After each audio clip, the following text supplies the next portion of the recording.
Time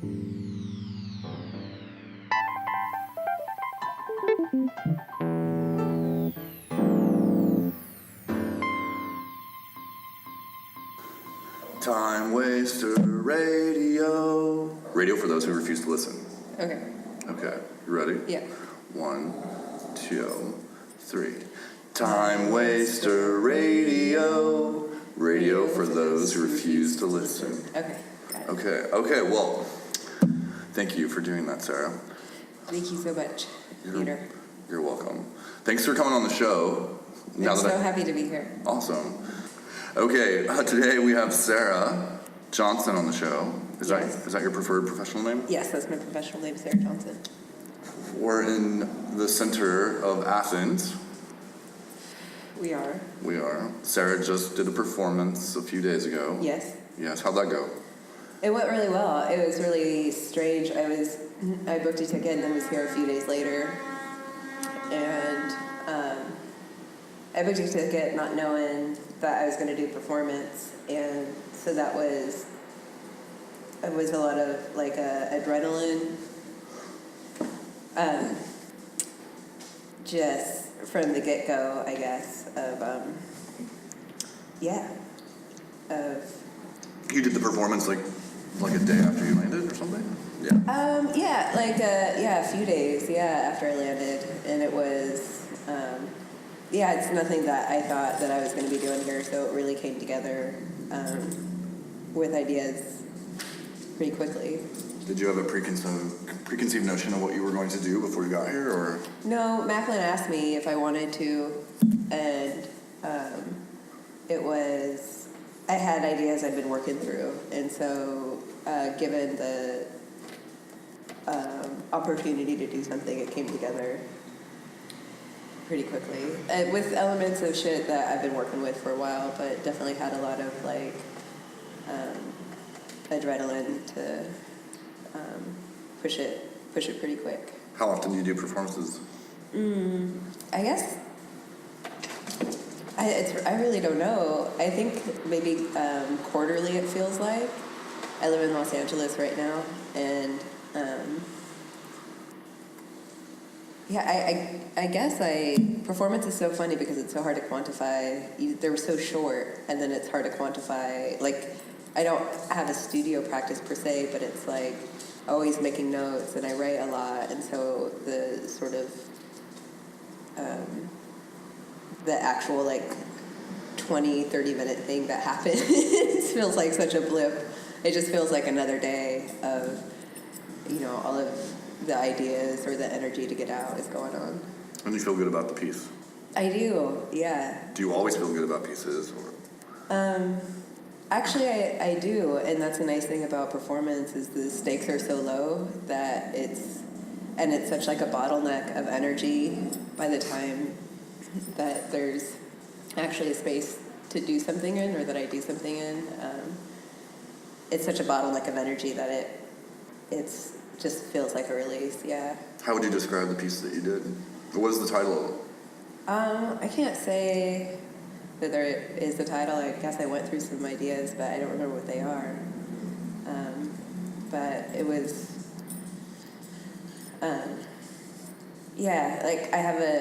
I guess I go through stages of working through using different antagonistic tools, like actual physical tools. And so right now it's like, I've been using electric tools for a while, like actual electric tools, and then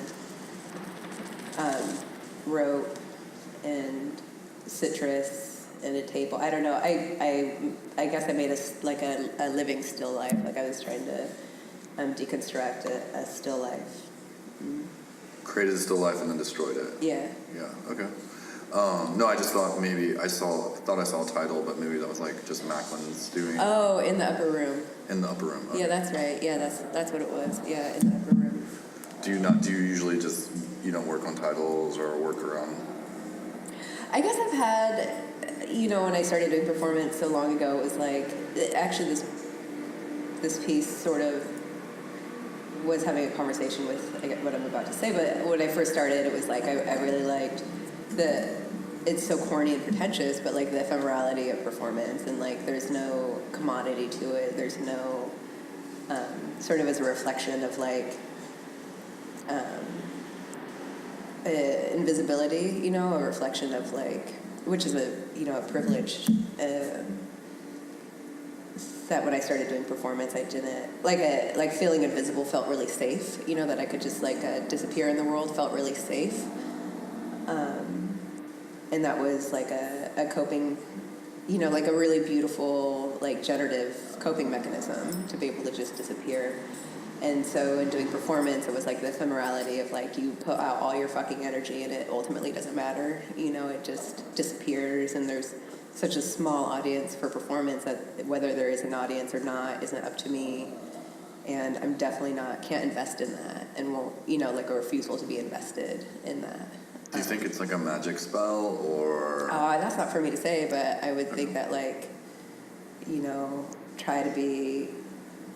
just trying to be super conscious of like my own physical body and like my interactions and pushing it, and also being like taking care of all the elements and all the other people that I come into contact with, like I guess is some sort of magic spell, you know. And a performance is such like an accelerated, like a choreographed, you know, choreographed place for that.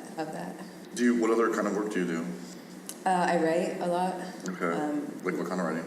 I do like narrative essays, you know, which is super embarrassing. That's way more embarrassing, and I'm way more self-conscious about that than you know, than a performance. Okay. You know, You don't draw or paint, or? No. Okay. No, I do. I used to do installations a lot, like sculptural work, but I just never found.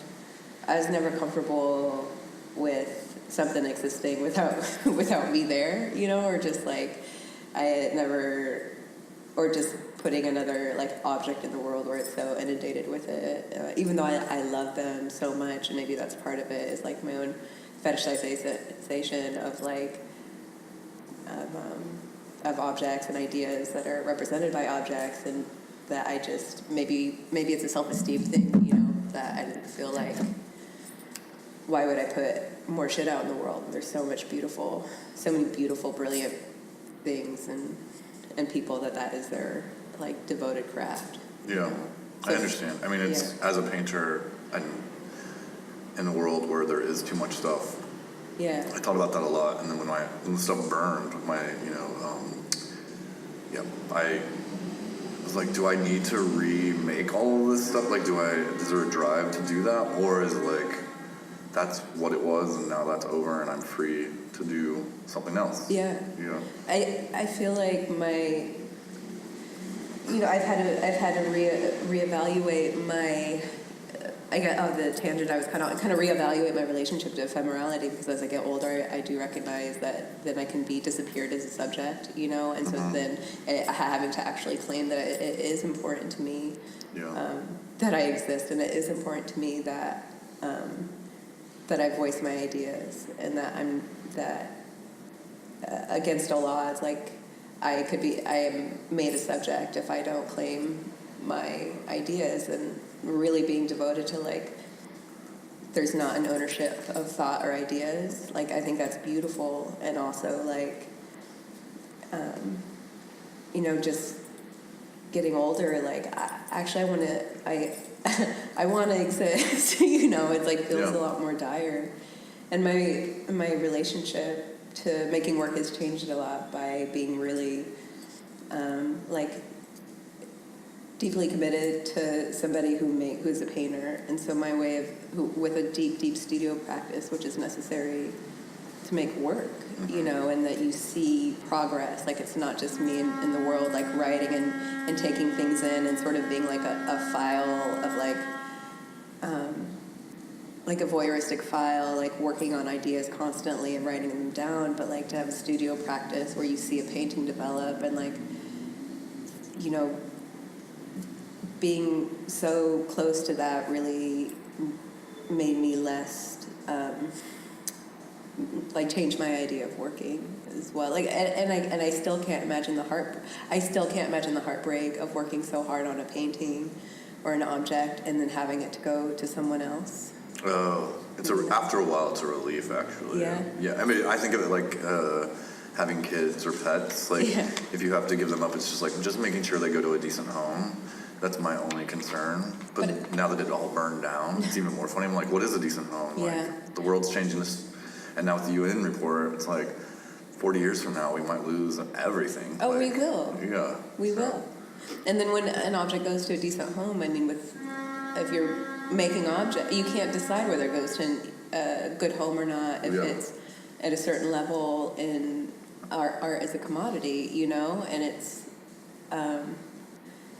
I can't, you know, performance avoids that conversation. It doesn't avoid the conversation of like who you need to know if you want like residencies or like, you know, space to make work or like the measly grants there are. Like you still have to be, you know, this desired subject.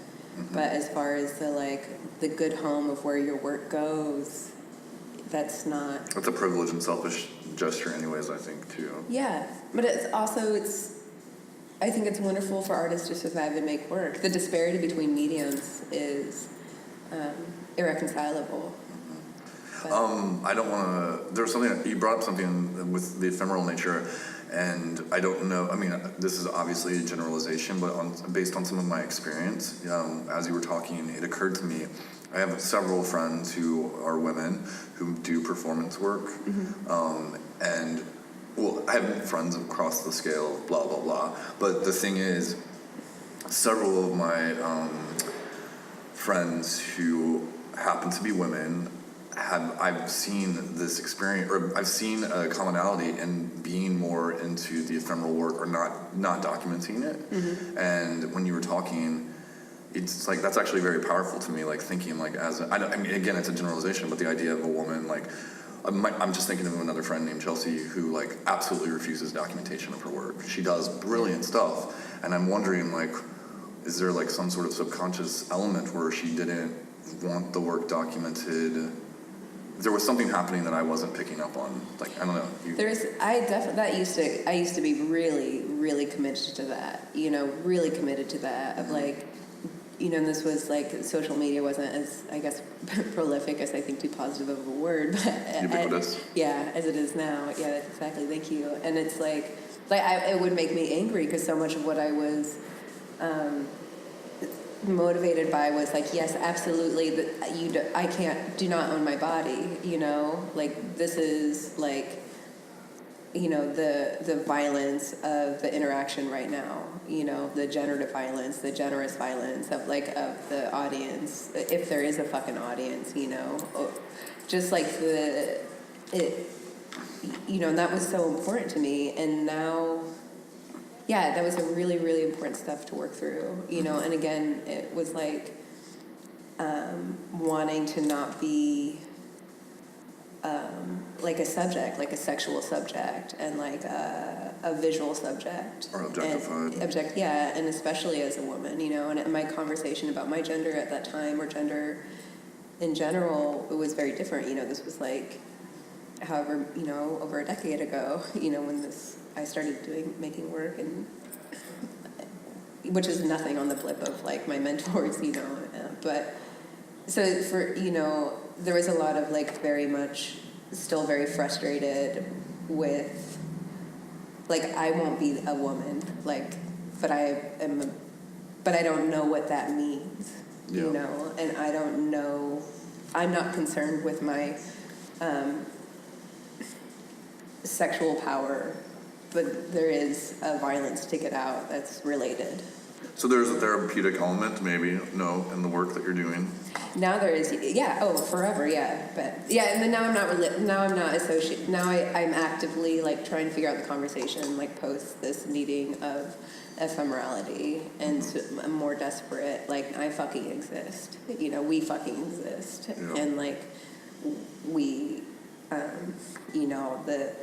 Fucking like gay angels, like fucking radical, fucked up people that are, you know, not angels with wings, but fucked up angels. Like, we fucking exist, and like if we're conversing over images, like, Well, get them out there. yeah, I would. Well, there's several points in there. I'm glad that I, for the longest time, was talking. Like, for me, all art is therapy. Whenever, like, and I just happened to be in school at the height of everyone going, "Don't say it's therapy. It's not therapy. Then it's not art." It bothered me immensely because I was like, "Then what the fuck are you making if you don't like? There's no soul to the work unless you have something to say or you're working through something." If you're just like making objects for sale, Yeah. I mean, that's the one definition. I don't have like art. I don't have concrete ideas about what is and isn't art, other than if there needs to be some sort of passion of like a drive and need to make it. Yeah. Otherwise, then it's just design and even then, like good design still has that, Yeah, I mean, I love like some purely aesthetic work, and like I love like highly emotional, personal work. But I really like feel there really should be like a generosity of what you're making people process. And by people, I never assume there's an audience. Like, that's so fucking important, Me either. Also, always assume that the potential of taking somebody's time. If I'm accidentally taking somebody's time, I don't want to make them fucking process shit that's just on me to process. And if I have something that I think needs to be processed in a specific performance dynamic, then I'll push that. I always think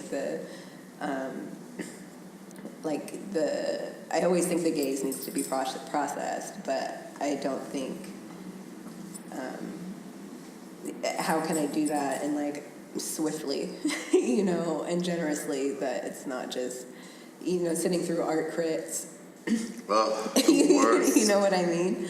You want to be succinct. Like, that's something Yes. that's the only powerful thing I learned by doing doing group critiques or like the things that I didn't want to deal with. Like, those were the things I was like, nope, sorry, we got to get to this like a little bit quicker, and not because it's like time's moving up and my time is so important. It's just like, as you just said, if you're going to intervene in someone else's time space continuum, I would like to be a little respectful in the sense that I don't want to waste your fucking time. Those are the worst performances, when you know that the work like they could give a fuck about the audience. Like, for me, like, it's not necessarily they could give a fuck. It's more that I don't know. There's you can feel that when you see a piece and you're like, it's irrelevant if someone's even here for this. Like, just do this on video or something. Like, yeah. I don't know. I mean, that said, there's a lot of durational fucking performances that I super fucking dig. For sure. And there's like a spirit of the performer that's like, it's work, it's labor, and I really appreciate that conversation when that's like in the conversation, when that's like, in the performance, like the labor of doing whatever context is everything. Path is the artist has given themselves. Yeah. Sorry, I do interrupt a lot. That's fine. Doing a really good job this time. Our listeners know that now. They're like, wow, he's not even talking. He's not. I wanted to go back really quickly to the gay angels thing too, because I think that as a queer person and growing up in a very, I was telling the story the other night, I won't go into, but just like the concept of growing up in Kansas, and even with like a support system and people even knowing that I was gay before I was able to admit it, yada fucking yada, it is important. Like, I can't overemphasize like public figures or like books that like when you find a common soul, and like, as I do think as like I mean, queer is, I know, overused, but I prefer queer, it's my term, but when you know those histories, like, we as a people, and like we are a people, we continually have to like create and reknit this fabric of like a history for ourselves. So like when you know that you're a fag, you gotta go find, like, if you don't have other voices, the isolation is just, it's rotting. It's so painful. Yeah, and there's so much violence and like racism, class, like gay angels are like also potentially super violent people. Like, it's not like a magic little space. And it's also to be able to hold that and work on that, and at the same time, like, have the reflection of your, you know, your life and parts of who you are. Like, my mentors, whether I've met them or not, like, have given me so many gifts to just accept the different parts of me and come out and press them and work them. Who do you like? Who's like? It doesn't necessarily be a mentor, but like who changed your life? Like, give me a few. Whose work do you obsess about? God, so many people that it's even, I don't know if I could even begin. You know, when I was like a kid, and then as we progress through time, and as this person has, you know, Genesis Peorage, you know, good one, has been and continues to be a grounding force, you know. I mean, growing up, like, corny ass shit. Like, I mean, growing up in Oregon as like a, you know. Where did you grow up in Oregon? I grew up an hour south of Portland, in this called Kaiser. Kaiser, next to Brooks, which is next to Salem, which is actually the capital in the city. But it's like, you know, very rural. My family is very country. Like, I'm the only person that's like, gone to college, graduated, you know, let alone grad school. What kind of work was out there? In Kaiser, like, my dad sold like computer parts, and That's so West Coast rural. I understand exactly what you're saying. yeah, like, he started my dad, I grew up, you know, in this with like PC computer parts all over the house, you know. And then it's funny because he was totally aged out, you know. So I think, you know, my dad was like a kind of a genius, and then he was like, computers are going to change the world, you know. And then pretty swiftly he was aged out by Macs, you know, MacBooks. And so he was just like a nerd tinkering with PC boards all over the house, you know. But it never... Was he soldering stuff? Soldering shit, you know. But it was, soldering shit. I mean, I was online with a modem so fucking young, like, sending basically pen pal letters to God knows who, you know. And it would take 2 hours, and like, the first person I like consensually had sex with, I met in a chat room, and it was before people did this shit, you know. But he was never like, you know, he wasn't like by no means like a .comer, like, you know, any of that shit. It was like a nerd with a soldering. Mm-hmm. My dad was a public school teacher, and he, for whatever reason, I forget, somehow he was in charge of like one of the first computer rooms or whatever, and like he got to bring a computer home, and it was like one of the early Macs. Oh wow. A green screen. Yeah. I mean, I'm really naive, but yeah, I was programming, and it's funny. I was like on those chat rooms before they were actually a thing as well, like DOS chat rooms, like some weird, you know. I had to. Weird. Yeah. I missed. It was a lot of energy, and God, that dial tone rang up on my dear. And when AOL came out, that was just like, oh, it's color. There's a color here. The world is. Oh, AOL. God, yeah. Deep hours and hours in chat rooms. Like, yeah. You know, lying about my age and meeting people. As soon as I got my license, like, before I got my license. I stole my parents' car to go have sex Yeah, same. In an ice storm once. Jesus, so stupid. Yeah, parking lots in the middle of like a fucking country gas station. Like, what you gonna do? You're out there. You gotta do something. Yeah. Thank the protective forces. Yeah, sure. It's a miracle we're alive. I'm sure you and I were doing some. It's a miracle. I bet rural Kansas and rural Oregon have a lot of commonalities. I bet so. Yeah. I bet so. Yeah. Yeah, I remember, quickly, I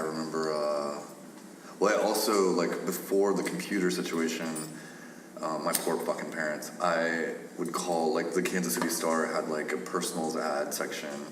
And so that's, like, the gay men would ring in and be in these, like, group rooms. But, like, I didn't understand telephones or bills or anything like that. My dad would get, like, this, $90 extension bill of, like, me being me as, like, a 15-year-old chatting with all these repressed military guys in the middle of Kansas. Yeah. Tough stuff. It's teenagers will find a way. They will find every fucking all way. Tools are used for sex in the end. They really are. Yeah. So wait, so you grew up there. How long did you stay there? When did you leave? I moved when I was 16. Okay. 16, you were like getting 17. The fuck out of here? Yeah.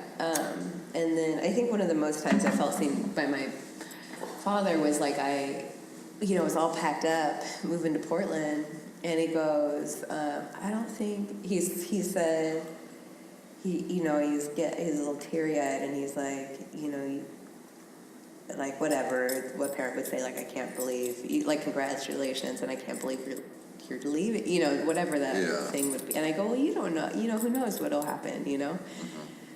They'll be back here, and he's like, no, I don't think you're ever going to move back home. And yeah, and that's 16. That's absolutely true. How many siblings do you have? I have one brother. Okay. Yeah. Older? He's an older brother. Yeah, he's 4 years older, and yeah. He was already gone when you left, or? Yeah, he was. I think I moved to Arizona with a girlfriend for a minute, but and he's back living at home now. Our lives are so different, mm-hmm. But he's definitely. Well, I would. I wouldn't ever move back. Even. I booked a trip here basically because I didn't want to go back. I don't have a home, I don't have a home. I didn't know nothing about that.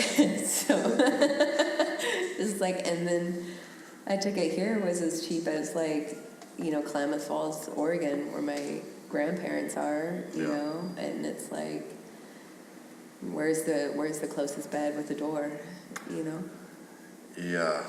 Yeah.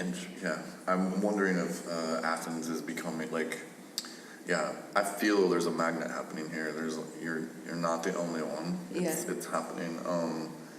But as an American right now too, coming to Europe, it's just a reprieve. Like it is, and I'll take that privilege. I think about it. Not everyone can do it, but my brain can't take it. Like there's a lot. Yeah, there's especially like the idea of being an expat and like. Because of the deep oppression there, and so leaving because of the deep oppression, thusly leaving those populations that are less privileged. Like it feels violent to leave, and then it feels so violent to wake up every morning there. Yeah. It's so weird, like with the LGBTQIQ queer politics, like. So much progress was made, and then you see it's really frustrating. Like I moved back to Kansas after I got bullied out of my apartment in San Francisco.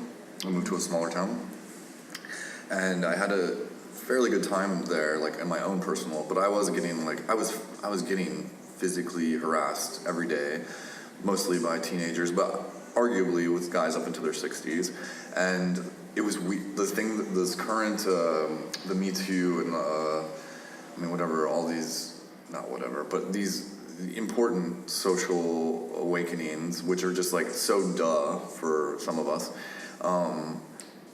I just, like, as I listen to the stories, like what's happening, and I've had my own sexual violence, yada, yada, I don't want to go necessarily into that, but I realized that, like, online, because it took like 45 minutes for the sheriff to get to the town that I was staying in, and like even if you called the sheriff, it wasn't necessarily like a safe thing because I was like an out fag there, and it was like a, fairly big deal. Like they would come and they wouldn't be helpful. I used Facebook as like a security net. Like I would post public posts every day, like this is what's happening, just so that like there was a kid who disappeared in that town. He came out as bisexual and then went to a party. And no one knows where he went, and everyone blames it on drugs, and he went to some rock and roll concert, and it's bullshit. He went to some farmhouse and got murdered during like a small party. And I'm a very adventurous person, and I'm sorry, I'm not trying to go make this about me, but it's listening to all these stories and like what we endure as people, queer, I don't know as a woman, but I know many women whose lives are horrifyingly disturbed by this behavior. People thought, like when I was making those posts and stuff, I can't tell you how, like the people in town were like, why are you saying this? Don't air this dirty laundry. And I was like, this is my security. Like, this is what I need to survive. I don't know why I went onto this tangent. But coming from these areas, there's like a weird thing that happens in your brain, like knowing what can and can't get you through the day. And I very much, I'm a woman, and I very much I'm a white woman, I can pass pretty,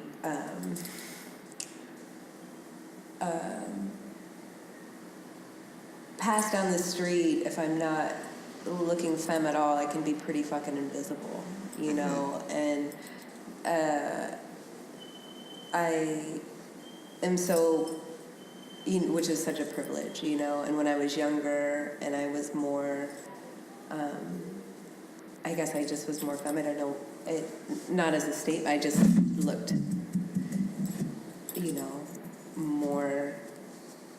I would be harassed on the street all the time, you know, by men, and then I learned how to control that, you know, and I learned how to control that if I was dressed a certain way, as much as I could, you know. Yeah. Or antagonize it too, like. And antagonize, right? So it became this, you know, daily. It was the daily performance, you know, and now I'm much more comfortable walking down the street and, you know, looking like grumpy haggard dyke, you know, and it just is like, I don't get harassed, you know, and I have the privilege of being a white person, so it's frustrating and gross, beautiful. It's life. Yeah. But you're thinking of these things, and that feeds into this. It's like, because of performance, like I think everyone's performing. I mean, everyone on some level. That's how we get through the day. Mm-hmm. But specifically as queer, or like, it depends. Like I used to wear a pearl necklace like every day, everywhere. Don't do it. Burned in the fire, actually, but everything burned in the fire. But this thing is like, so, you know, some people are like, oh, do you really need to like make this statement like every day? And I was like, during that time period, apparently for 20 years I needed to wear like a pearl necklace, just because, like, bring it. And I have the privilege of being like a tall white male, although I do, like, as a fag, like, and lanky, and like I can fight and I will fight, but I don't like to fight. Like, I don't even like verbal fights really, but I've had to learn to perform, to engage in those ways, like to subdue the gay. There's other gazes too, you know, like within males, like I don't get the being harassed like a woman, but like if you're out and people, it's a whole nother fucking, it's just like a weird unexplainable sort of vibe that happens in rooms with straight men in America, just bizarre shit. Anyways, more real. If only there were more lesbian bars everywhere, I swear. That would be wonderful. It would be a better world. That would be, that would be wonderful. Does Portland have a lesbian bar scene? No. No, there's like I haven't been there in a while now. What about LA? There are definitely a lot of like lesbian nights and like a deep lesbian community, you know, wonderful people.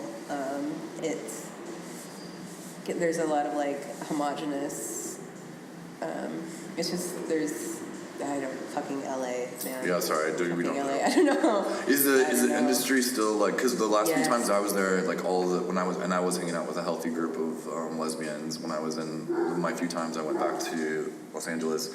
So I went to some nights and hung out, but it seemed like I was like, this is such a cliche, but I swear to God, everyone was in the industry, and like there's definitely that crowd too, like but it is shocking that so many people are in the industry there, and It's not a bad thing. it's a place a lot of I've never been around.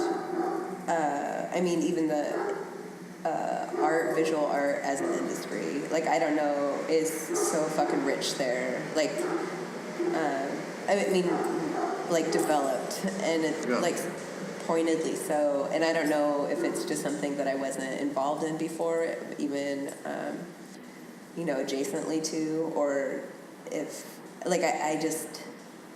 you can go to LA and say I do this thing, and you can do it. Yeah. It's such a impressionable, career-oriented city, and no, it's not giving a lot of thought to second guessing what you do. It's it's so surface that there, you have to. Yeah. If you say it, then that's what it is. And if you say it, and if you produce things, then that's what you did. Yeah. And it's it really is the desert, and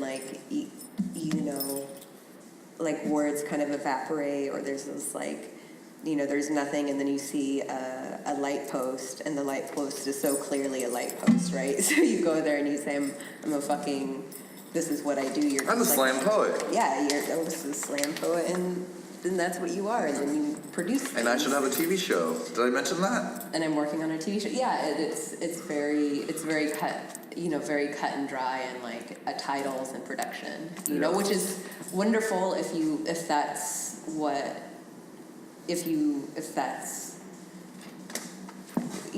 it's a wonderful opportunity and place to make work if that's your relation. I do this is what I do, and this is my output. You know. Have you done any industry stuff? You do extra work or? No. I've been on sets. When I got there, I was I didn't move there for any specific drive. It was more just to it was the closest city to it, land from where I needed to leave, and which was Las Vegas. And so I went there just thinking I was moving back to the West Coast, and the place that I had lived in before this short stint in Vegas was New York. And so it was I don't have the energy or means to move back to New York right now. Mm-hmm. I'll just go land in LA for a minute. And then I got there just with this total naivety of just okay, well, West Coast, it's just the West Coast, I know this, but it's so fucking not. It's gonna be so nice. You're gonna have wheatgrass drinks every day. Avocados are cheap. I'm more, was more isolated there. Yeah. And yeah. Where did you live in the city proper, or are we in the? Yeah. I have a place in Echo Park. Oh, okay. So super central. And I have wonderful friends there, and I love LA. Living in San Francisco, I don't know if we already talked about this, not on the podcast, but there's this fake rivalry between San Francisco and in LA. And in LA, no one cares about it. I know that for a fact. But I found for years in San Francisco, everyone's like, oh my God. If you had to go, I had to do some work sometimes. I'd go down to LA, and people would be like, oh my God. Oh, between San Francisco and LA, yeah. Yeah, they'd be like, oh God, I hope you make it through. Talk to you when you get back. And it's and coming from Kansas, I was like, what? I don't understand. It took me years. It took me nearly a decade to figure out what was happening. Everyone in San Francisco who hates LA is from LA, and they're running from their family or something. Yeah. They've got some story. They never tell it to you. It takes years, and they're like, oh yeah, I forgot to not mention I'm from LA. I'm like, okay, cool. Hating your own hometown's fine, but don't bring it to the city and then make it this weird faux rivalry. It was just. I feel like the people that I meet, and they just feel so fucking different and direct, and have such a good fucking relationships to the city, are the people that are from there, right? So they're from there. They take the shit with a grain of salt. They have fucking context for it. They're making fucking amazing work, or just being eccentric fucking weirdos, and they're from there, and just have this context of oh, whatever, fucking, even if they're in the, Hollywood industry, it's just there's not a sort of wanting of the town as, people that come there and want something. Yeah, so look, we were stuck in traffic in Chloe 70s in the next car, whatever. Yeah. What's on the radio? Right. Right, exactly. And I had nary a sense of humor when I moved there. Like, I was so desperate, again, for a home, like, so desperate for like, some recognizable stability that I did not have a fucking sense of humor about the place. Like, I didn't have the context, and I didn't know the industry was actually that. Like, I didn't, so I didn't, I've been there for like 4 years now, and I can see it. A little more clearly. Oh yeah, but I had no sense of, so I just was like, this place is like, who am I? What is this? Is this who I'm supposed to be? Like, I should be on, do I need to be on, like creative director? Am I supposed to be, like... Am I supposed to be, like, leasing my room for, like, a set? I don't know. Yeah, totally, because these are whereas in every other part of my life, it's like, every other time in my life, what you're doing, or like what your kind of radical, like, piecing it together punk life, even if it's highly sustainable, is that's what frames the logistics. But I was looking for the logistics in order to give me security. Yeah. To be myself, and that's it. So I didn't have a sense of humor about it being so weird. Are you gonna go back there, or are you? Yeah, I still have yeah. You still have a place, yeah. Yeah. And it was just, it was such shooting from the hip, like, getting here that, I thought maybe I'd get on the next plane home, but I'm just, yeah. Oh no, once you're in Europe, the addiction is strong, especially in this day and age. Like you said before we started recording, not listening, keeping yourself aware of the news, but not, it is amazing reprieve to be in Europe, or not, it's not the topic of every, like there, it's just can't get away from it. I mean, and for good reason, because it's horrifying. Yeah. But yeah, for good reason. I mean, it's, yeah, for good reason. It's, it's very violent. And, being here, it's like, there's all other kinds of problems. Yeah, and I just have the, that luxury, that dissonance between not speaking the language and not having in my entire, like, history and root and blood the working knowledge of the politics. So it's just the dissonance that gives the space. Yeah. Which is problematic. And we get back to privilege, and I totally, I mean, I deal with this, people are like, oh, I'm so broke, and everyone's always like, how are you doing this, how are you traveling? One, I have amazing friends who are always helping and supporting. Two, the romantic idea of coming here, that's the thing that I'm a little afraid of, is that once I'm rooted here, people coming like, oh, this would be so much fun to come to Athens, like, I don't want to, like, over-explain it to you, but it's a thing, actually. It's not like, you don't just pop into Athens. I mean, you can, sure, if you have money, you can pop in and just, like, have a really sweet 7 days and taste all the amazing wines and go see just whatever, the temples that make you happy and you feel safe. But, like, actually, to be in Athens, politically, there's so much happening. And, but there's still, even though I'm involved, there's still a distance, like... Yeah. And I mean, this is the ripe area for insanity in Europe right now too. So it's like, and the American news doesn't cover it. Yeah, so right. The protests here are constant. Yeah. Constant. Yeah. Americans will lose their, like, the thing they think might happen it is happening here, like, in some ways. And Americans would lose their shit, like, if they couldn't get to work because of a random protest that's blocking half the city. Yeah. They would lose it. Lose it. This woman there were the drinks last night. There was a woman at the performance, and she was, she came up to speak on the performance, which is, so generous, and then she asked when I was going back, and I said, I think just in a minute, but it seems, there's so many wonderful people here, and it's, maybe I said, does it worry you? Do the expats worry were you? And, you know, the conversation started with her, you know, I say this like embarrassed, but, you know, like thanking Macklin and thanking me for, you know, for what happened the other night, the performance, and it was just, and then, you know, very much like but the next beat, and she's about, did the X-Bags, were you? She said, absolutely. Yeah. You know, and then it was a conversation about how, yeah, I was here because I couldn't afford to go home, you know, and that, and she, you know, it's, you know, the gentrification that, like, within our own country is, we know so intimately, and then coming here and making the gentrification worse for those that are here and are politically active and are already rooted and from here and making work, and, you know.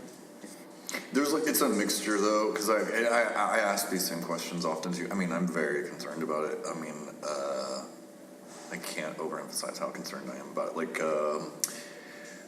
but I do feel that, like, through not deeper, but longer conversations and being here, yeah, people are they're not unaware, but a lot of people are also invigorated by the excitement. Like your piece in particular, like, I speak from my experience here too, but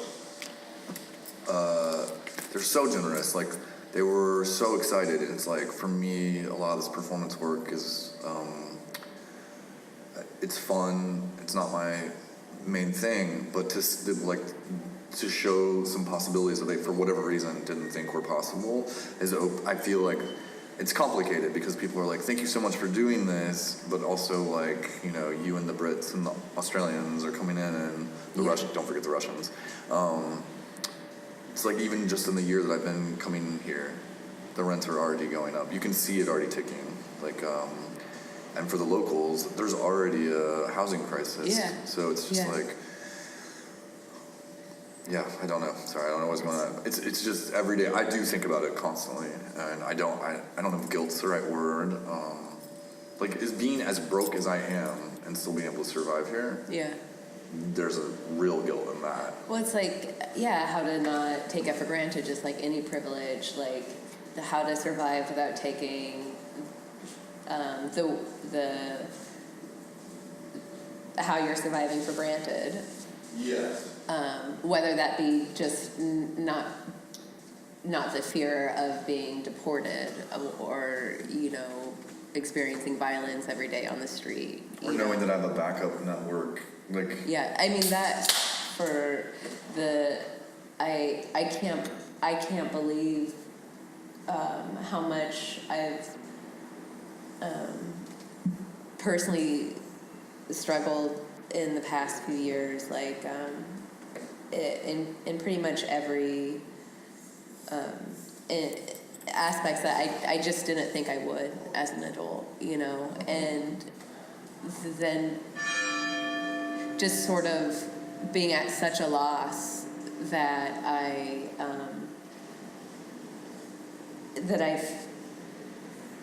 was reminded that I have an amazing network, you know, that I have,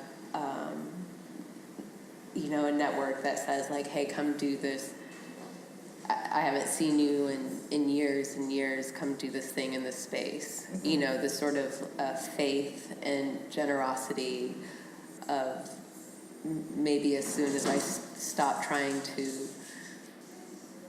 make something look like I want it to look, with my, like, limited imagination that happens with struggling in certain ways, mm-hmm. I can see what's there, you know, like the sort of the network and generosity and grace that is offered, you know. That's not, yeah.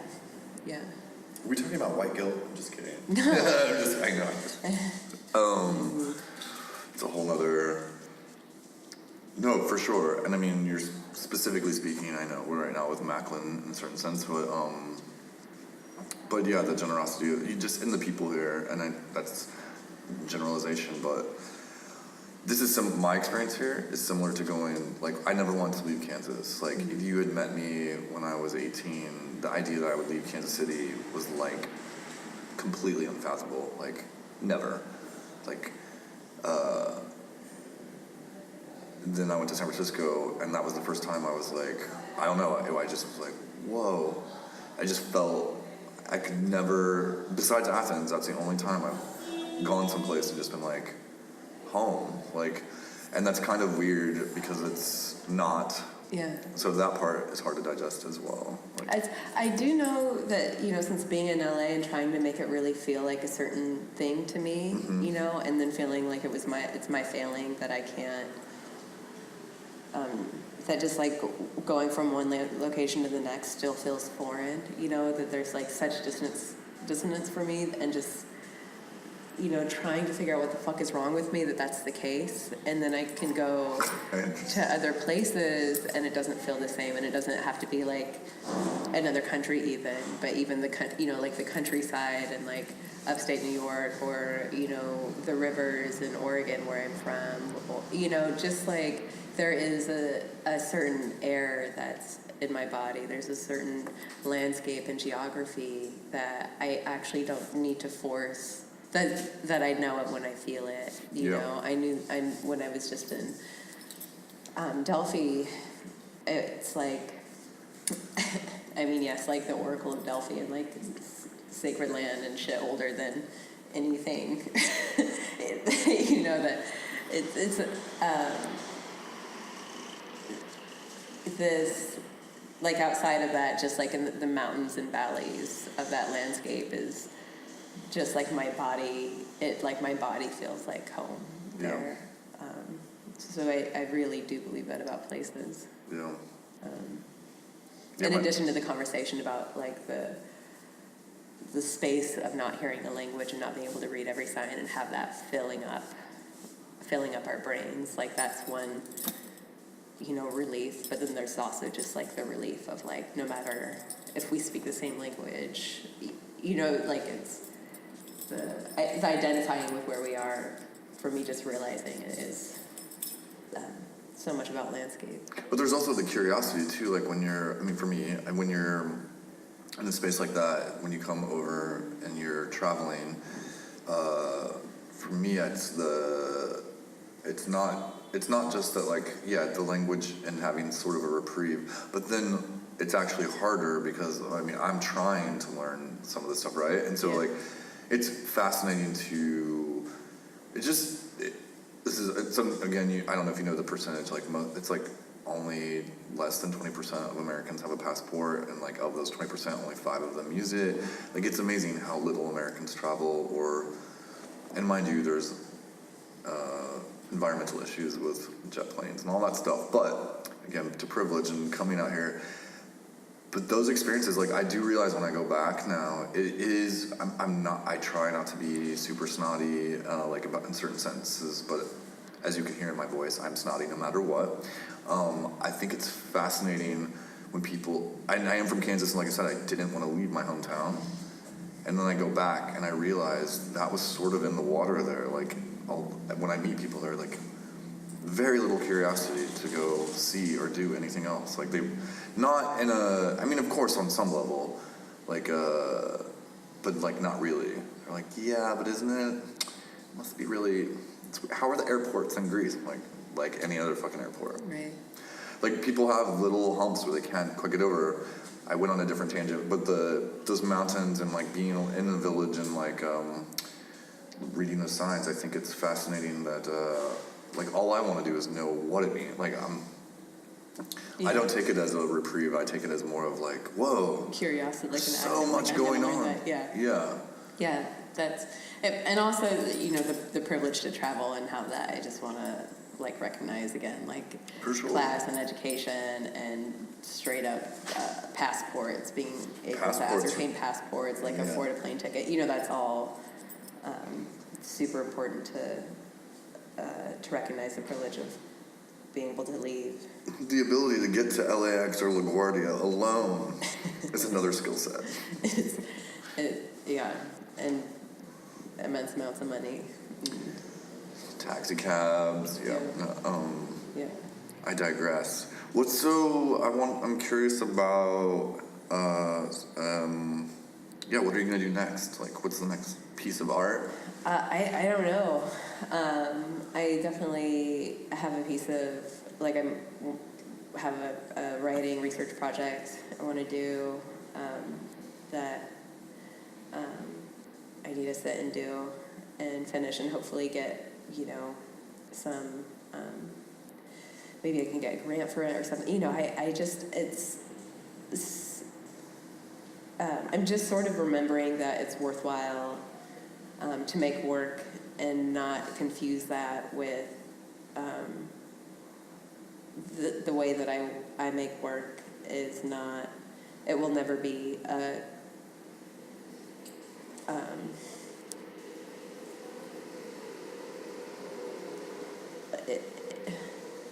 it's just that it's garbage can support and that's hard to, like, it's hard to make work when you're worried about like, it was hard for me to make work, like, worried about, well, how am I going to sustain my life and how am I going to, like,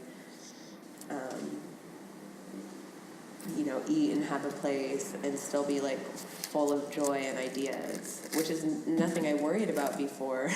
Even it's like piecing stuff together and real scrappy, but Getting older is a thing, getting older right? is a thing, yeah. And so that sort of combined with, like, being in LA and this super like commodity-oriented city was really Goal-oriented too. That's another commodity thing. and goal-oriented, and I can't say again, like, making performance. It's like being in the studio is like you're in a studio. For me, it's like a studio all day and doing, like, hours of research all day on, but it's only when it's only, like, bottlenecked when there's a performance space and time, which I can also do myself, like, on a street corner or in a park or a parking lot, but I am very reinvigorated by just again, like, making work in an alternative place of pointlessness, Like a dog wandering around in the room and looking for the That's sunny spot to chasing whatever he's fly. like. Oh, what is that? He's got a girlfriend. Oh, you love those shoes. Okay, well, let's see. I don't want to take too much of your time, other than it's time waster radio, so it can go on for days. It's true. Days and days and days. I think the longest episode now is 3.5 hours. Really? Yeah, but most of them we're on time. We're just talking to your mom or dad if they listen. We're done. I wish my parents would come on this podcast. I don't think they would. Radio show, excuse me. Yeah. It's a radio show, not a podcast. Let me light my cigarette and think. Besides not having a plan. Oh, actually, you brought something up that I wanted to talk about, which is, like, concern of, like, not only getting older or audience or, like, thinking about what you're doing to sustain yourself. I've been giving this a bit of thought lately. Where, like, I'm actually happier than I've ever been. It's not just because I'm traveling abroad, and not because my house burned down, and it's not because of a various amount of circumstances, or, like, not dating. I'm free, and I'm there's a loneliness that can come into that. Yeah. But what I was thinking as you were speaking about the what are you doing with your life, recently it's been occurring to me that even though I, like, feel psychologically more healthy than I ever have, I mean, and that's a large stretch, but it's true. I feel like some of the decisions that have led me here, or what's happened over the last couple of years, that in a weird way, I am quasi-suicidal in the sense that, like, I'm actually okay. Like, I'm not goal-oriented. Like, if I were, the biggest fear I have is, you were just saying that, is, like, if I went back to, like, LA or San Francisco or New York, I'd have to get, like, super goal-oriented, because I have the rent and or just the performance of being an artist, like the idea that I would have to go and be like, I am Peter Max Lawrence. This is my work. That frightens the fuck out of me. Like, right now, I'm very comfortable in this sense of just, like, being this comet that's just tossing around. I'm curious if like you were saying like you're on a trajectory right now, just like, but you don't know what it is. No, it's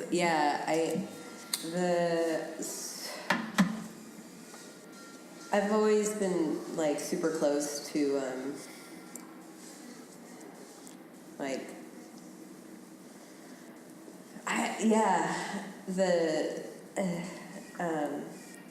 I don't know what my trajectory is. I'm like so deeply like love, like this sort of romantic love became very important to me in a way that that was sort of my answer to this, like a American dystopia. Okay. And that, like, the feeling of being a comet still feels far away, you know? And you know, I'm saying too many O's for a radio show. It's fine. I do it all the time. It's hard to go back. I think, you know, in the beginning of this conversation, like talking about this, like freedom to disappear in the world, you know, and how great that was for me. And that was very much before I had known companionship and intensity in a certain way. And it's, I guess, post knowing what companionship and intimacy is, my relationship to going back to being a solo comet in a dystopic world while getting older is different, you know?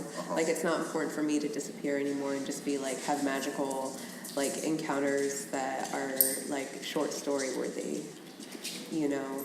Like, I think that's beautiful and that sustained me and saved my life, and created a framework for being in the world. But that sort of short-term, short story intimacy is not my, it doesn't drive me like I used to, you know? Which is, again, like being here and re-meeting this intimacy, like with Macklin, and you know, what that sort of ignites reminds me that I'm not in control of, you know, the ebb and flow of that deep intimacy and web, you know, and that it just happens. Yeah. So it's really frustrating, to be honest, of not just wanting to disappear, you know, traveling or just disappear and start all over. Yeah. Like, kind of like really loving the idea of a rural, or being a radical, like having a rural life, like with radical ideas, and you know, and sharing those,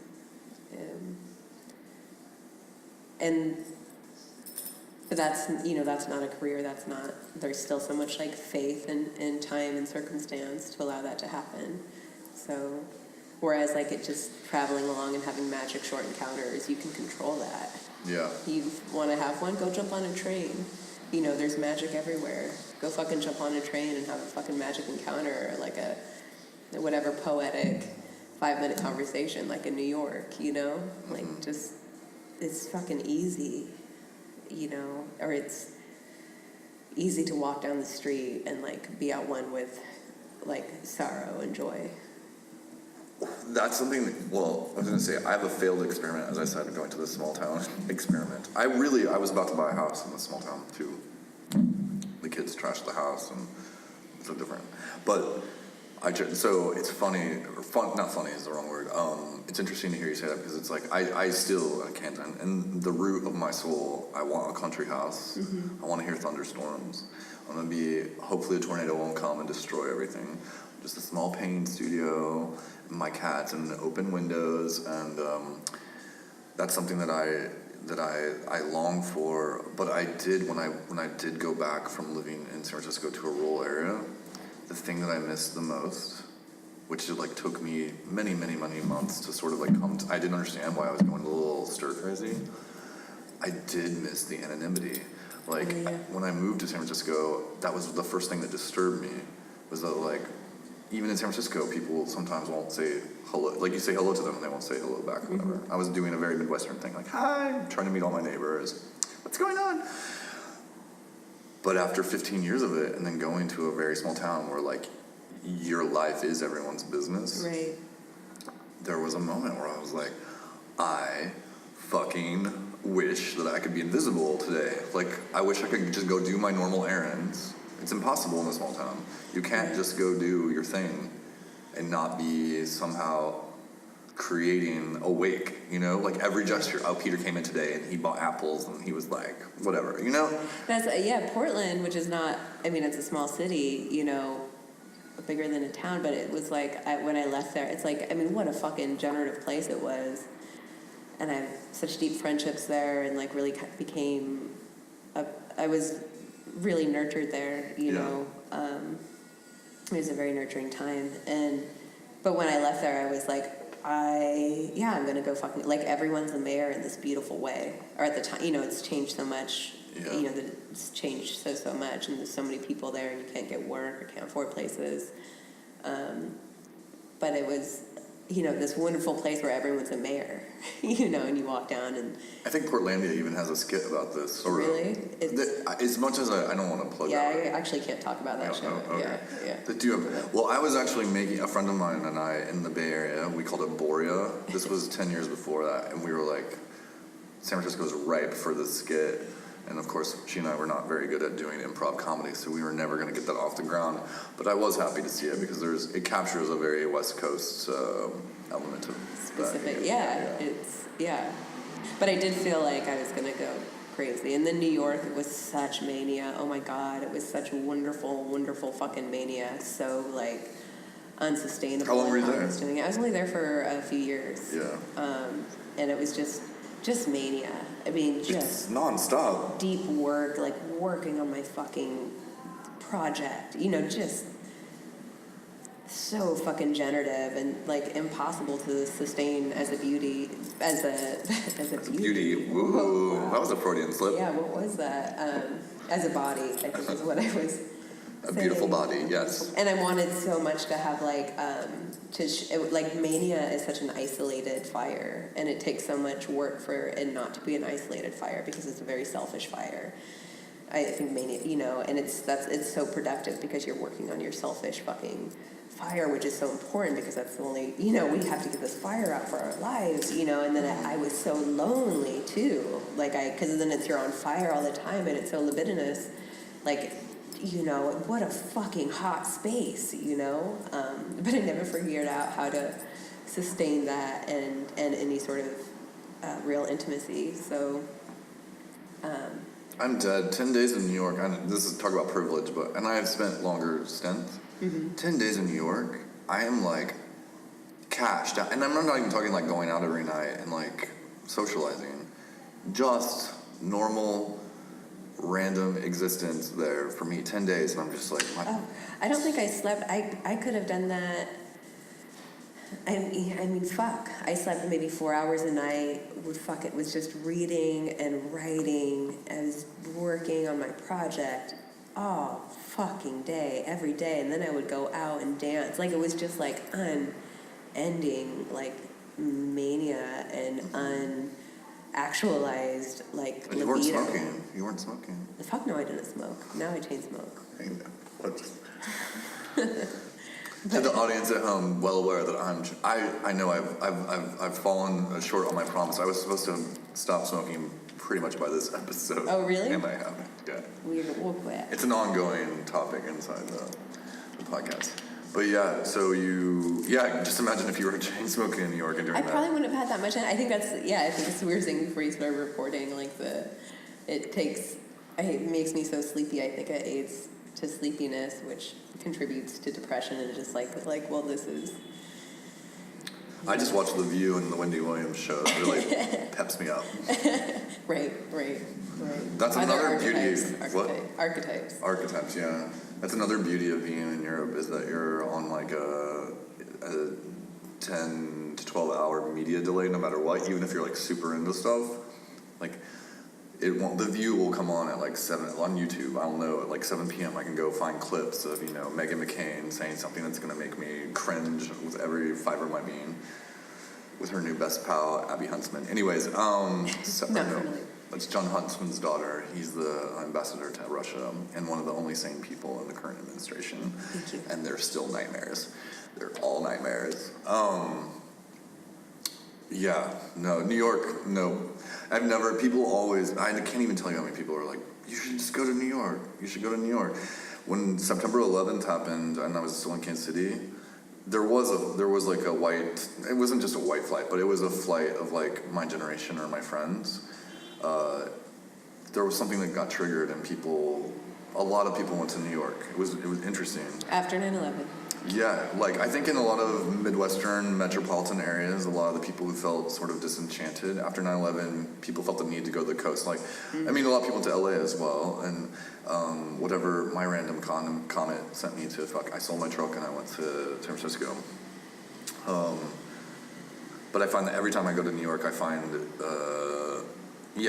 I know a lot of people who left at the same time I went to the West Coast and they went to the East Coast, and their careers. They blossomed because like New York is, if you can make it there, you can make it anywhere. It just wasn't my cup of tea. It never has been. I enjoy it, but it's so exhausting. Yeah. I mean, I feel like I just didn't stop after I left New York. You know, I took this weird blip of a situation in Vegas, this job that was just a fucking whole... You got the job before you went there. Yeah, oh yeah. Oh, okay. Oh yeah. I was wondering. I wonder how people end up in Vegas. No, I had no intention of leaving New York. It was supposed to be the 6-month thing, and then it ended up just being a whole situation. Then I went to, I was there for 10 months, I think, and then I went to just like escape to LA. So, let's talk about Vegas for a second. Maybe. Go ahead, shoot. Well, because I would move to New York before I moved to Vegas. I've only been to Vegas, I think, 2 or 3 times, and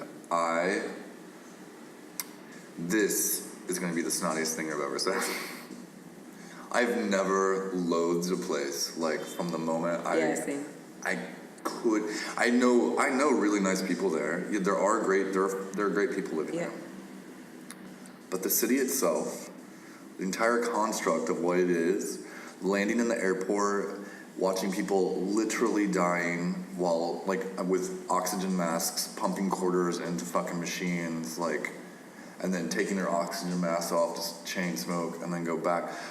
Like, I personally was so disturbed by almost every gesture that happened in that town that I can't even pretend to romanticize it.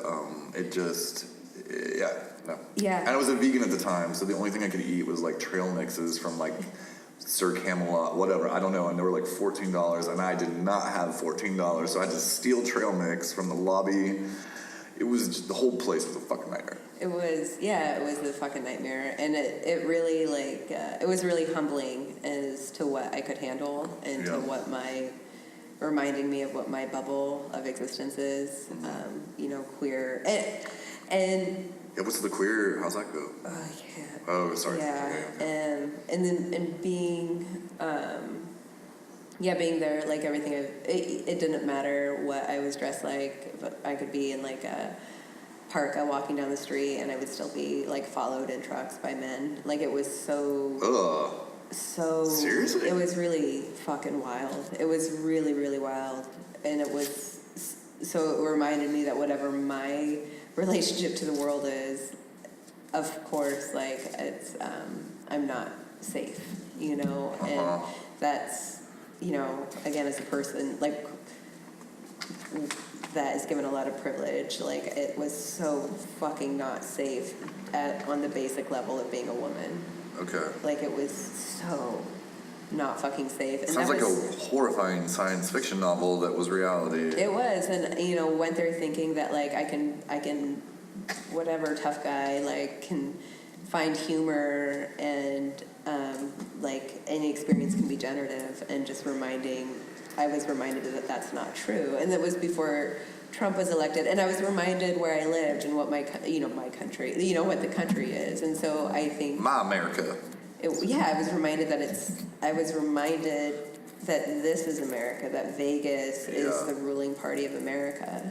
I was reminded of that so fucking deeply in almost every single one of my interactions. This was me going to a small town in Kansas. That's exactly pre-Trump. Same Yeah. thing. And I was just like,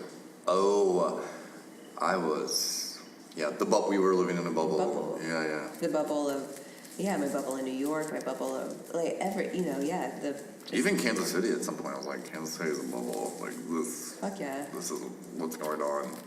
This is Vegas. I am not a Lutheran. Can I say, this is a funny, religion-wise, I grew up Catholic. Mm-hmm. When I moved to small town Kansas, it was mostly Lutheran and Baptist. I moved to the wrong town because apparently if I'd gone 45 minutes to the west, there was a Catholic town. But there were still these religious divides where, like, good Christian folks would, like, demean and trash. Like, I was a Catholic, I might as well have been, like, a hardcore pagan. Wow. Even though I'm not even a Catholic, and I am kind of a pagan, which, I didn't want to come out so quickly. It was bizarre, like watching people fight about religion. I was like, I was in awe. I was literally in awe. And white people fight about... white people fighting, with like Germanic and like yeah. Czech roots, and just being like, even in the town, the Baptists versus the like. White on white hate for their fucking... Yeah. They go to the Baptist church. It's like, whoa, and you care? Like, at least they're going to church. And then on the same note, I refused, so everyone kept inviting me to come, and I do love services, like, if there's anything Catholicism taught me is I do love, it's theater, right? And so I'm interested, like, I'm always curious to go see, people are, like, devout, and they're doing it. I'm not anti it, I'm curious, but I did pick up very quickly when I got there, not to go to anyone's church, because whichever one I went to first, or if I decided to keep going, like, just even if I probably would have ended up going to the Lutheran Methodists. They seem to be more my alley. Just to hear the music on Sundays. That's how bored I was getting. Anyways. No, I have deep relationships to church. Yeah. How were you raised? I was raised pretty. Whatever mom and dad would like. There definitely wasn't a Bible in the house. My dad was like an altar boy at an Episcopalian church growing up. Maybe we went to like an Episcopalian church once. Oh, okay. Not religious whatsoever, and some vague relationship to like God is good, be a good person, God is good. Duh.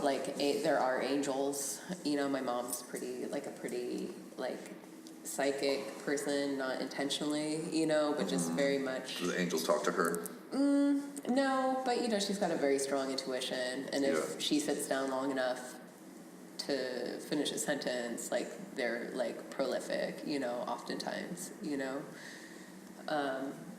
so, and then I started going to church on my own as sort of like a revolt against my parents, to get out of the chaos of my parents.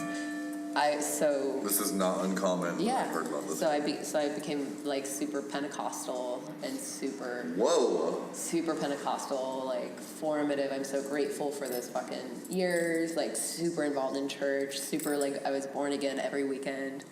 I would do altar call every fucking weekend. I was a youth group leader. I read the Bible and I studied the Bible so hardcore. Every night I would study it, and I would study, and I would say, well, if I brush my teeth every night, God gave me my teeth, I need to do the study. And it was I would jack off and read the Bible as God gave me my body, this is joy, this very all-encompassing, super queer though, queer at the time. I mean, I don't think. No, I think during that time, I sort of developed my. I developed my bisexual. Towards the end of it, I'm bisexual. Was this was the 90s. when I was a kid, before then, I was very much, like, I was a gay little kid, for sure. And then I think when I started with the Bible, like, I was really sad because Ellen was going to go to hell. Sorry. She is going to hell. Like, it's totally important. And I would get, like, I was really sad about abortion, and my mom was mad because I would get anti-choice stuff at the house, like the bloody pictures, and just, and then as soon as I left church, then it was like, I'm bisexual, and, but yeah, church was, but it was so hormonal, and there was a lot of, like, using and drinking in my house, so a lot of, like, there's a lot of that in my family, in my extended family, and it's very much like a strong relationship to Substance abuse. Yeah, and I'm grateful for my experience because I got so high in church. I got so high. I had so many transgressions, like sexual transgressions as a kid, and nothing happened in church. So it was like this, and it was anonymous. Like the first place I went that I was anonymous, there was a lot of people, no harm was done. I was like valued in conversations. It's where I learned how to do research, with the Bible and Bible study and deconstructing text. Yeah. Did you? I want a quick interjection here. When you came out as bi, because you and I are around the same age, and I have a few friends who came out as bi. They seemed to get more flack. Like when I came out as gay, it seemed to be a slightly easier path in the sense that like then people could categorize me. I had friends who came out as bi and got a lot of like pushback from everyone, like even in the gay community, like. Well, this was like the 90s in a shitty small town, like my best friend was like could never pass as anything but fucking gay, like such a fucking fag, Mexican, so like just so subjugated in this shitty fucking small town, like violence every day. And so for me, I said I was bi, and my mom kind of laughed at it, because I just looked like I had been like extremely preppy looking or whatever. Like I dressed like a 40-year-old substitute teacher, and so I don't think that's quite preppy. But then, just like any teenager, within like a month, I had like a spiky bleached hair and was wearing dog collars, and was bisexual. But I had so much sexual trauma that it took me a lot of years to figure out how to fuck anybody or how to be intimate with anybody. And I'm gay. I'm a lesbian, but I had years of relationships with men, cis men that. Because there are just so many of them, and it's so much easier. It was so much, now I can say in retrospect, it was so much easier not being emotionally available and working basic, like, relationship to, like, sexual safety out without being not knowing it at the time, but now in retrospect I could say without knowing what, the depths available for emotional intimacy, that I know with women or non-men. But so, being a bisexual, I guess it was always, my mom laughed, and then I was just with really, like, I had really wonderful partners, men, and then they kind of accepted me as their, like, masculine girlfriend or whatever, like, energetically or otherwise, and I had a long-term partner who was just this wonderful person who I tried really hard to just like, okay, I guess I'm straight, like I'm straight. And it never sat right, but everything, like our friendship was so deep that it just, like I just tried because it felt like I was trying to do something by saying I'm not straight, like trying to make some sort of stand that maybe wasn't real. And then now, like, the clarity of saying I'm a lesbian is yeah, it's a lot easier. Like, saying I'm bisexual always felt stupid, you know? And of course, like, it's not, that term for our generation is like, it's, you know, it's binary. Yeah. But that always felt silly, even when I didn't have that understanding of gender as a teenager. It always felt silly to say I'm bisexual, and it never felt right to say I was straight. And yeah. So the devil's winning. The devil's winning. The devil's winning. Luckily, I never believed in, besides like Ellen's gonna go to hell, like as far as Again, she's going to hell, but for different reasons. for her relationship, for her, she must be Illuminati. I love Ellen. She's fine. Yeah. Just in case you're listening, Ellen. That kiss with Laura Dern changed my life. Oh God. Yes. Where was that kiss? That was the first lesbian kiss. Oh, I think it was the shit. first gay kiss on I cannot believe I didn't remember that was Laura Dern. That's right. Love Laura Dern. I can't believe I didn't fucking remember that was Lauren Dern. Have you Laura seen, Dern. Shame on me. Oh, it's, you know, these Shame things. on me. Yeah, no, it's Laura Dern. There's an amazing show with Laura Dern called Enlightened, and I don't say this lightly. I don't talk about media on the I've podcast. seen it. It's exhausting. It's really exhausting. And Yeah, I'm triggering. sure you lived it in It's LA. exhausting and fucking triggering. But I fucking, Yeah. I think the first season is one of the most brilliant like- things ever created. And there's I think it's episode 7, Robin Wright comes in, plays her Oh, best yeah. friend Sandy. It It was still takes my breath away. We could watch it right now. like that show and Shameless. It just felt like, Oh, I don't watch Shameless actually. fuck, man.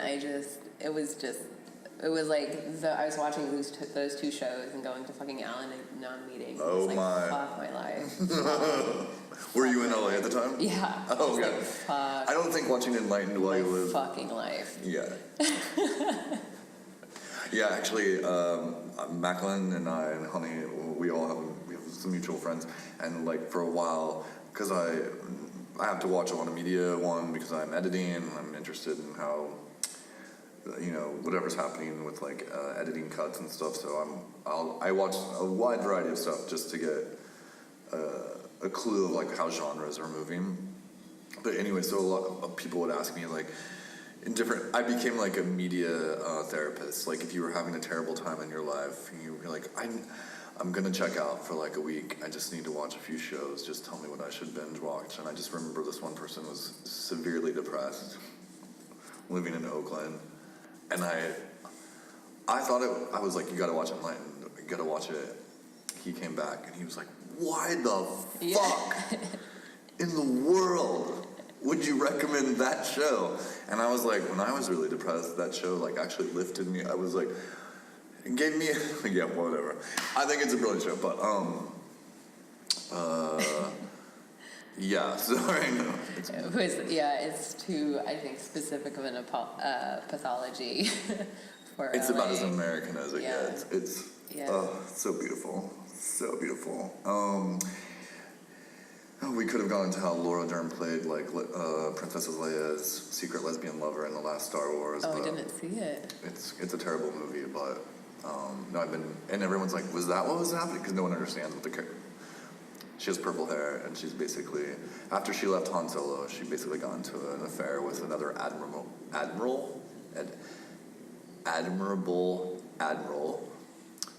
who's played by Laura Dern, who has purple hair. Anyways, and then she kills herself to save the universe. Oh, Yeah. shit. Spoiler. Wait, because of her admiral. Well, it's Disney, so they don't like. It's very subtle, but it's very clear that some people are like, "No, they were just good friends." I'm like, "No, they were fucking lovers." Anyway, Yeah, someone's got to die. Someone's got to it's die. always the lesbian lover. Yeah, someone's got to die. It's always the blonde girl, and then I'm just kidding. I'm still here. You're still here. I'm still here. I'm trying so hard. Well, this has been fun. Thank you so much. Thank you so much. Thank you so much. I'll post links. Do you have a website now? No. Well, if you want to share anything where people can get a hold of you or see your stuff, we'll make links for that. Okay, yeah. Awesome. I do social media, Yeah. which is Instagram. a whole Just weight ball and chain. It is. That's another topic. It's a whole other topic. Yeah. Especially as a performer Yeah. and with Ephemeral and other people choosing to do it yourself or having other people do it. It's another. Anyway, that's a whole other conversation. But I'm Totally. down. Yeah, Yeah. totally. We'll do a part 2. Yeah. But thank you, Sarah, for being on the show. Thank you so much, Peter.